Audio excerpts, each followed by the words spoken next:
Territoire d'info, Cyril Viguier. Bonjour à tous et bienvenue dans Territoire d'info, une émission de Public Sénat, de Sud Radio et de TV5 Monde, avec les meilleurs moments des interviews politiques de la semaine. Pour le premier secrétaire du Parti Socialiste, Jean-Christophe Cambadélis, qui était notre invité lundi, aucun doute, la réforme du travail, portée par Myriam El Khomri, doit évoluer, elle doit être modifiée. Il y a un article, soyons clairs, Oui. qui est au cœur de la polémique. C'est l'article 30 bis sur le licenciement économique. Après, il y a toute une série d'articles qui doivent être retravaillés, mais ça sera le rôle des Et alors, concernant cet parlementaires. article très précis, Concernant cet article précis, il y a deux articles dans l'article qui s'appuient sur la jurisprudence. Je ne vois pas comment on peut les remettre en cause. On peut essayer de les encadrer. Mais l'idée qu'on puisse licencier sur un concept aussi flou que le carnet de commandes, de les ventes dans l'année précédente, etc. Je crois que là, il faut retravailler profondément. retravailler, ça veut dire quoi? Le supprimer? Retravailler ou supprimer si on le désire, mais en tous les cas, il pose un vrai problème. Est-ce qu'il y a une majorité sur ce texte aujourd'hui ou pas? Il faut la chercher, oui. Je pense qu'il faut la chercher à partir du moment où le texte aura évolué. Si sur ce texte-là, à la seconde, Oui. tel qu'il est, je n'en sais rien. Mais à la fin, il faut essayer de trouver les conditions d'une majorité. Pour trouver les conditions d'une majorité, il faut faire évoluer le texte. Donc faisons évoluer le texte et nous aurons la majorité. Donc vous n'êtes Oui, pas Morin. encore prêt totalement à voter ce texte, il va falloir En l'amender. Il va falloir travailler, bien sûr. Et Morin. l'hypothèse dans laquelle le texte pourrait passer en 49.3 ? Ça fait partie de l'arsenal de la Ve République. J'ai jamais été fan de cela. Si on veut faire évoluer notre régime vers un régime parlementaire, vaut mieux pas qu'il y ait la priorité ou la primauté à ce point du Vous l'avez gouvernement. vous-même évoqué. Mais bon, voilà, c'est ainsi. Et je comprends que le gouvernement veut aller vite. Pierre Laurent veut une primaire des gauches à l'automne, s'élève contre votre volonté d'imposer vos règles du jeu et votre timing. J'ai noté même une phrase terrible. Il y a des gens, ça c'est pour vous, des gens, qui passent leur temps à nous dire qu'il faut une primaire, mais il faut une primaire dont la règle du jeu soit fixée par le timing de ce que décidera François Hollande. Dites donc, ça commence bien entre partenaires de la gauche, unis ou ex-unis. Bon, je crois que les uns et les autres veulent que le périmètre de la primaire, son temps, son organisation soit le plus proche de ses positions. À quoi ça tient ? On arrivera à un compromis entre l'automne et l'hiver. Il n'y a pas beaucoup, il n'y a pas un an qui passe, non ? Bon, donc on doit pouvoir se mettre d'accord. Le haussement de ton vis-à-vis du Parti Socialiste n'a rien à voir avec la primaire. Il a tout à voir avec la compétition entre M. Pierre Laurent et Jean-Luc Mélenchon. Jean-Luc Mélenchon qui vient de déclarer que vous étiez l'homme le plus habile de notre pays. Ça doit vous faire plaisir. Jean-Luc Mélenchon est très gentil, mais je ne pense pas qu'il dit ça pour me faire plaisir. Emmanuel Macron réfléchit à créer sa propre structure pour se présenter tout seul à la présidentielle. Il ferait un bon candidat de gauche, Emmanuel Macron. Alors, bon, d'abord, vous m'apprenez qu'il veut construire une structure. 2, vous m'apprenez qu'il veut être candidat. 3, vous m'apprenez qu'il va participer à une primaire. Et 4, vous m'apprenez qu'il va y avoir une primaire. Quelle Ça fait nouvelle. quand même beaucoup de choses. Mais je vous apprends pas qu'il est de gauche. Et on ne vous apprend pas qu'il est ambitieux non dans un plus. gouvernement de gauche. Mais tout ça sont des spéculations.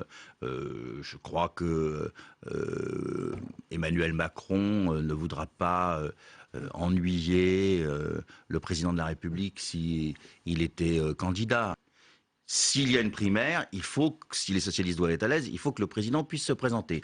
Tout le monde sait, et Pierre Laurent le premier, que le président de la République ne va pas se déclarer au mois de septembre. Parce qu'il pourrait la perdre. Et il fait quoi après d'octobre, novembre, décembre, jusqu'au moment de l'élection présidentielle. Donc arrêtons de faire des faux semblants. Si on veut vraiment une primaire de toute la gauche, d'abord on essaye de convaincre Jean-Luc Mélenchon, puis ensuite on fait un calendrier qui permet à tout le monde d'y participer. Sinon, au nom d'une primaire de toute la gauche, on crée les conditions pour qu'elle n'ait pas lieu.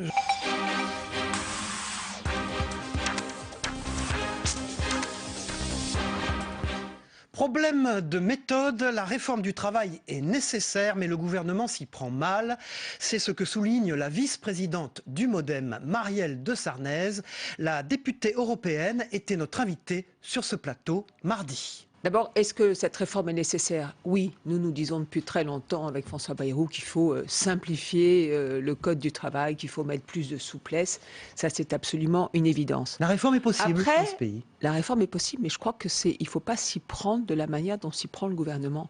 C'est-à-dire qu'au niveau, je trouve, et de la méthode et du calendrier, il y a quelque chose qui ne va pas. D'abord, au niveau du calendrier, c'est pas une réforme que vous faites grosso modo à la fin quasiment du mandat, du quinquennat, hein. Deuxièmement, il y a un problème de méthode. On voit bien que c'est un espèce de cafouillage bizarre.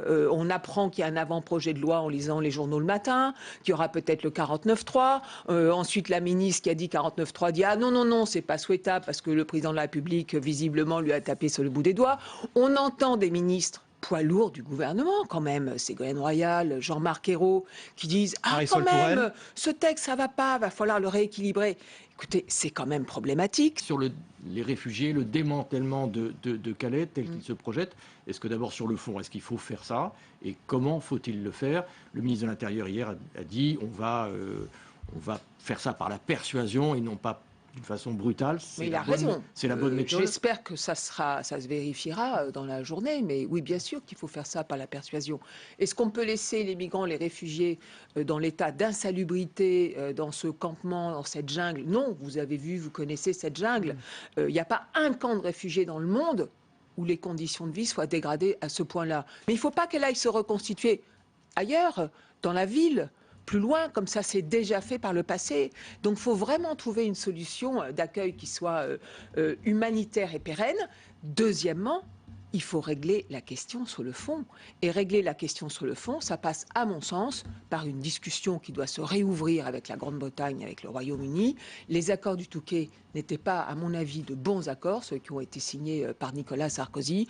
Vous ne pouvez pas considérer que tous les réfugiés qui sont là, peut-être demandeurs d'asile ou migrants économiques qui sont là, relèvent uniquement de la responsabilité de la France. Ils doivent relever aussi et d'abord de la responsabilité de la Grande-Bretagne. Moi, je suis très inquiète parce que je trouve que Cameron a joué à l'apprenti sorcier. Hein. C'est-à-dire qu'il a ouvert une espèce de boîte de Pandore. Moi, je ne sais absolument pas ce qui peut sortir du référendum britannique. Je ne le sais pas. Il faut savoir que... Vous avez dit petits arrangements entre amis à propos de l'accord de Bruxelles. Ce sont des petits... sévère, non? Non, ce sont des petits arrangements entre amis. Vous vous rendez compte que les chefs d'État et de gouvernement se sont retrouvés, qu'ils ont discuté pendant près de 30 heures ensemble. Au même moment, Alep est bombardé. Au même moment, des flux de réfugiés continuent de quitter la Syrie. Au même moment, des bateaux quittent la Turquie pour la côte grecque tous les jours. Enfin, écoutez, vous ne croyez pas qu'il y a des décisions urgentissime à prendre, que l'Europe doit manifester une volonté au moins de prendre en compte tout ce qui se passe à nos portes, et non, pendant ce temps-là, on discute au fond d'un statut spécial de la Grande-Bretagne, statut spécial qu'entre vous et moi, la Grande-Bretagne a d'ores et déjà. Vous préférez qu'elle ait un statut spécial plutôt qu'elle quitte l'Europe? Je serais très heureuse que la Grande-Bretagne, que j'aime et que je respecte, reste dans une Union européenne, mais dans une Union européenne qui avance. Le centre, grosso modo, pour faire vite, dans l'opinion publique, vous savez, en général, les Français, ils voient bien les choses, c'est François Bayrou. Vous voyez dans les sondages, vous voyez dans l'opinion publique, si vous demandez aux Français qui représente le centre, c'est François Bayrou. Ou Emmanuel Macron. C'est François Bayrou.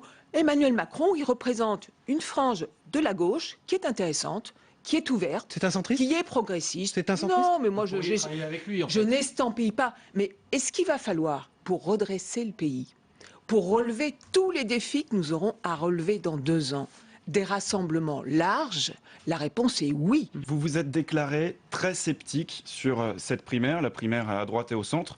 François Bayrou se prépare-t-il à aller à la présidentielle? François Bayrou, il fait quelque chose qui n'a jamais été fait, à ma connaissance, dans le monde politique. C'est un homme politique de premier plan, qui a la confiance des Français, mais qui a décidé, parce que c'est d'intérêt général, de soutenir quelqu'un qui n'est pas de sa famille politique, et qui est Alain Juppé. Parce que nous pensons que Alain Juppé, d'abord, c'est quelqu'un de respectable, d'estimable, qui a le sens de l'État à l'évidence, et qui a l'attitude de rassemblement nécessaire pour que ça marche.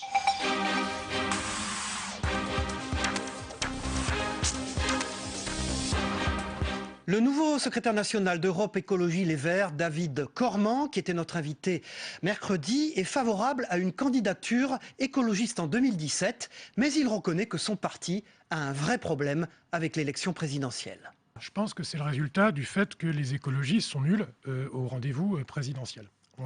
Ils sont nuls. On a Les un problème. écologistes sont Oui, on n'arrive pas à assumer notre rapport à l'élection majeure de la Ve République, dont on peut penser par ailleurs ce qu'on veut, qu'est l'élection présidentielle. En tout cas, il faut pour vous un candidat pour 2017. Bien sûr, Oui. on n'a jamais eu autant besoin d'écologie, donc il faut porter Avec quel profil la Avec présidentielle. quel profil Moi, j'ai toujours dit, ça n'engage que moi, mais il y a 2 candidatures pour moi qu'incarnent l'écologie. C'est Nicolas Hulot et Cécile Duflot. Dès 2007, moi, j'avais défendu dans mon mouvement Les Verts à l'époque la candidature de Nicolas Hulot. Je l'avais refait en 2012 et j'ai l'habitude d'être assez constant. Donc, il ne fait pas de doute Vous que n'avez pas Nicolas fait de Hulot... cadeau la dernière fois quand même. Hein. Non, c'est vrai, mais c'est ce que je vous disais sur la façon dont les écologistes ont parfois la petite tendance à maltraiter ceux qui incarnent l'écologie. C'est une culture, à mon avis, qu'il faut faire évoluer.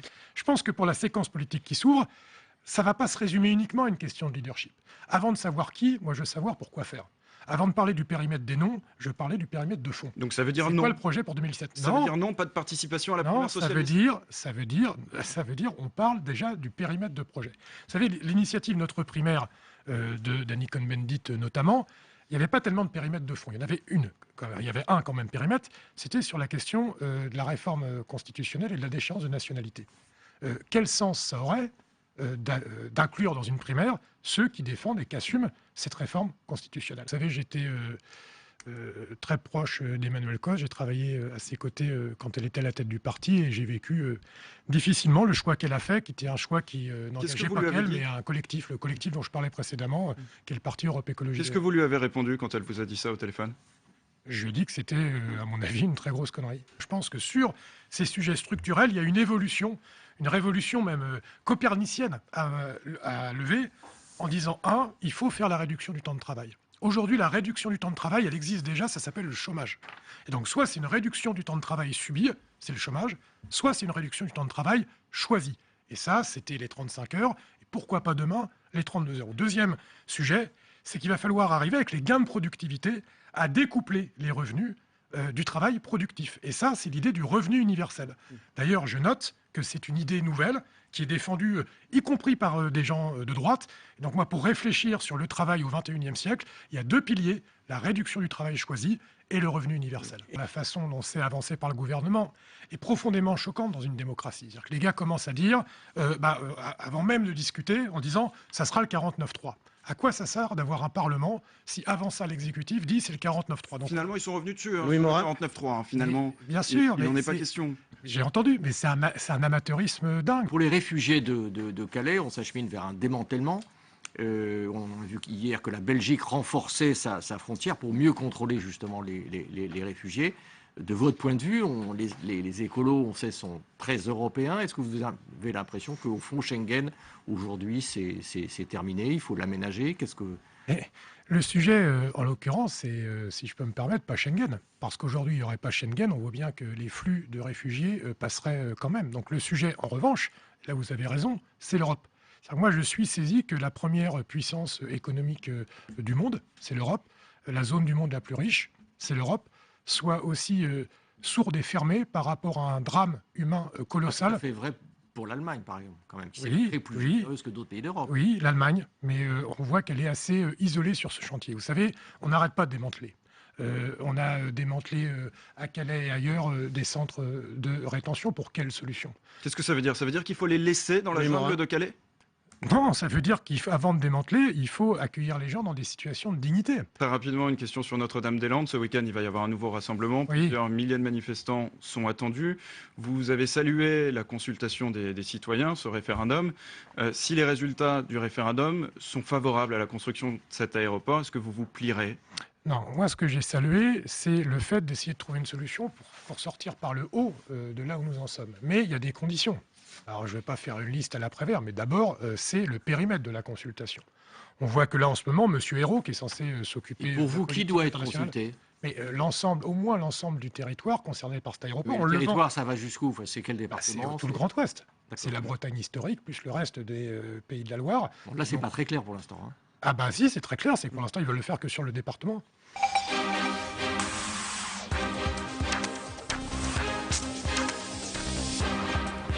Tribune dans le Monde contre l'exécutif, signé de Martine Aubry et d'un certain nombre de personnalités de gauche. Le député européen Yannick Jadot, l'un des co-signataires, était notre invité sur ce plateau jeudi. Je crois que ce que pose cette tribune, comme le débat qu'il y a depuis le début du quinquennat, c'est un débat d'idées, c'est un débat de fond sur comment justement on gouverne. C'est un réquisitoire quand même, hein. Il est perçu comme tel. Là, bien sûr, c'est un cri du cœur, cette tribune. C'est pour dire au fond, effectivement, trop c'est trop. On a l'impression, particulièrement ces dernières semaines, d'une dérive de ce gouvernement qui est en train de s'embourber totalement sur la déchéance de nationalité. Ce projet qui a été fait pour fracturer la droite et qui au fond fracture le pays, fracture la gauche. On le voit aujourd'hui sur le code du travail. On va venir à tout ça. L'idée était de mettre en place, on l'entend bien, un modèle de flexi-sécurité à la française, sauf que c'est plus de flexibilité. Pourquoi pas? Mais c'est surtout plus d'insécurité. La réalité, il va se passer quoi si François Hollande ne veut pas passer par une primaire? Est-ce que l'examen de lucidité, ce n'est pas de dire, un, il a quand même un souci de popularité, ce président de la République. Deux, on ne peut pas dire que le camp qui l'a élu en 2012 est totalement satisfait Oui, mais des politiques qui ont été menées.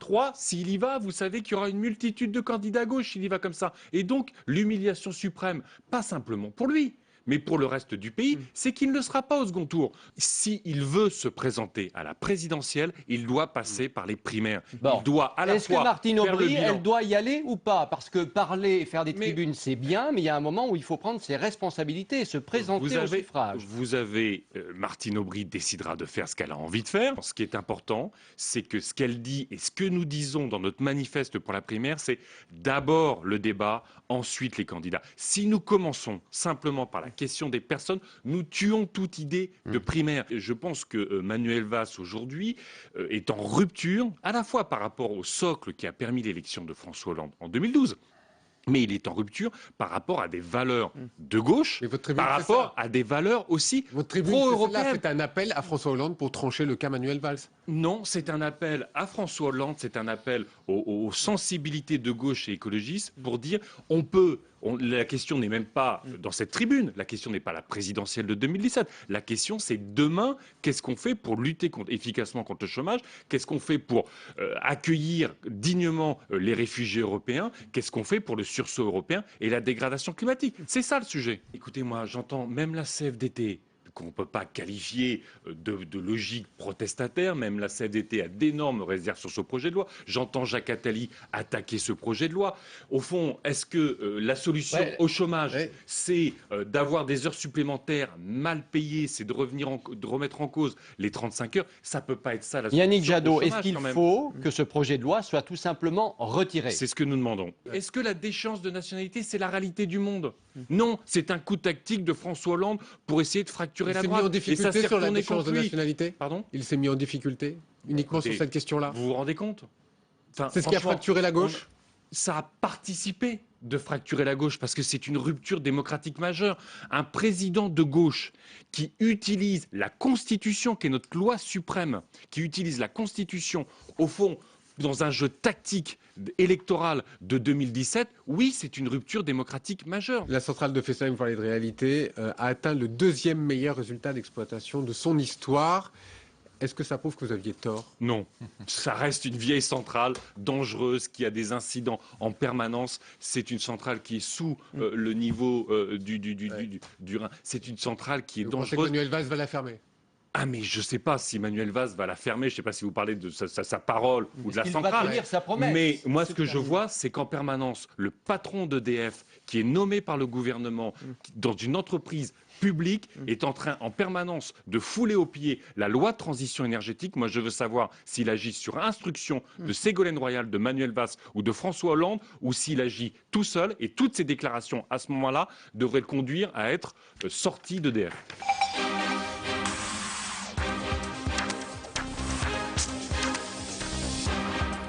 Favorable à la réforme du Code du travail, mais il faut aller plus loin. C'est ce que nous a déclaré Chantal Joanneau, la sénatrice UDI de Paris, sur ce plateau vendredi. Je trouve que la loi va dans le bon sens.